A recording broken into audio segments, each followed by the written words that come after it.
Snow fell softly all around, and the forest remained nearly silent save for the hush-hush of their boots through the deepening snow.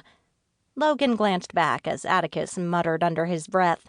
The youngest Chase pulled the sledge so they could retrieve the perfect Christmas tree, but that didn't mean Atticus stayed quiet about it.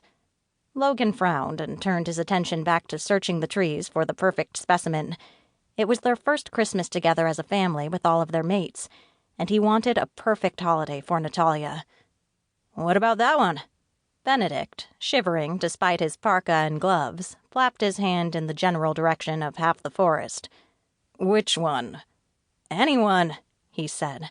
"We've been out here for 3 hours already. We're at least 5 miles from the truck, and you haven't liked a single tree. It's a tree, man." "It has to be perfect." Logan ignored whatever else the lawyer added and glanced at Carter.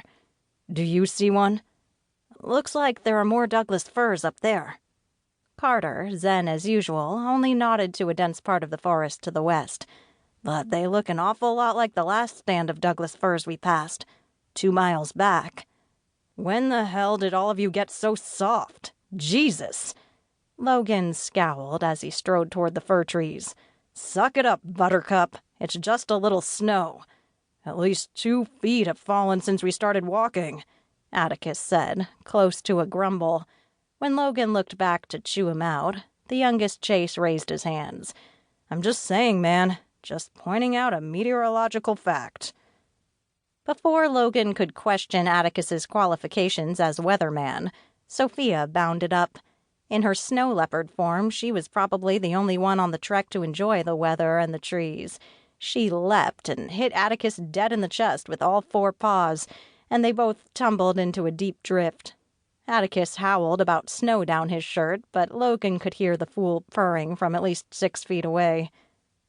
Benedict took the opportunity to sit down on the sledge while Atticus dug himself out of the snow and Sophia stalked an unwitting Carter. Edgar watched with raised eyebrows, but spoke to Logan. "You know Nat will be happy with whatever tree you pick, brother." "It has to be perfect." "Why?" Edgar winced as Sophia made an adorable leopard chirp and knocked Carter's legs out from under him, then raced away through the snow. Logan started walking away, shaking his head. "It just has to be." Atticus sprawled in the snow and waved them on. "I'll just wait here for a second. Catch my breath."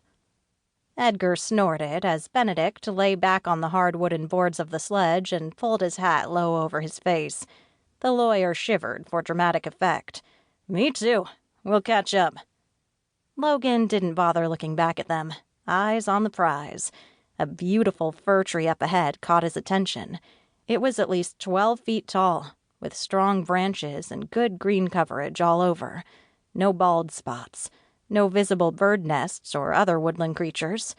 He started to shout at Atticus to get the axes over there when Sophia made a questioning noise, part meow and part chirp from the next stand of trees. Logan ignored her. Probably just a rabbit or someone else to knock down. Until she did it again, louder and with more urgency.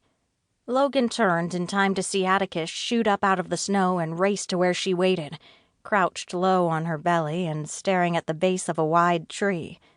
When his younger brother got there, Atticus cursed, then shouted at them to get the hell over there. Logan's heart sank. Not what he wanted to hear on a simple Christmas tree chopping trip. Carter beat him over there, and when he turned, the calm brother's face had drained of all color. Logan held his breath, then blinked as Carter handed him a shivering, shaking wolf cub. He couldn't speak, couldn't think, just stared at the small thing in his hands, cold and barely breathing, ribs showing, weak and not even fighting as it was separated from the 2 other cubs that Atticus pulled from a small hollow in the tree trunk. Logan immediately unzipped his heavy coat and put the cub against his skin, hoping his body warmth and the insulation of the coat would at least keep the little thing alive. "What the hell?" "No normal wolf would put its cubs here," Carter said, grim.